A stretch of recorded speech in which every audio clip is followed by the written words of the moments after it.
হাইনো হাইলা কাইসা সুগনি brown sugar রংখা খবি Dharmanagar থানানি রংখা police rock ঠেকজামানি ফালনাই রংনো রমজাখা সিসিম Uddin Umar বিশি নৈচিনিতে দিলবার Hussain knock বিনি উমর ওংখা নৈচি থাম উমর নিচি শিবুসুচিনি ধর্মনগরনি থানাও দরাপাতে খরকসানি নক ওংখা শিকাই বাড়িও পাটিমুং উত্তর ত্রিপুরা হাংখরনি ধর্মনগর থানাও দুর্গাপুরে আমচায়। আজ সন্ধ্যাবেলায় ধর্মনগর পিএস ওসির কাছে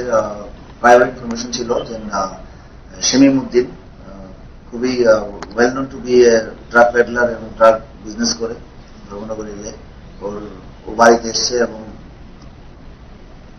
ওর কাছে কিছু কন্ট্রাব্যান্ড আইটেম কিছু খবর ছিল। সেই মোতাবেক ওসি ধর্মনগর পিএস টিম নিয়ে এবং আমরা এখানে ছুটে যাই। যাওয়ার পর বাড়ি সার্চ করার পর সব ফর্মালিটি মেনটেন করার পর আমরা বাড়ির থেকে প্রচুর পরিমাণ খালি প্লাস্টিক বেল পাওয়া গেছে এবং কিছু বেল পাওয়া গেছে, যার মধ্যে অনেকগুলি বেল পাওয়া গেছে, যার মধ্যে ব্রাউন সুগারেরও আছে।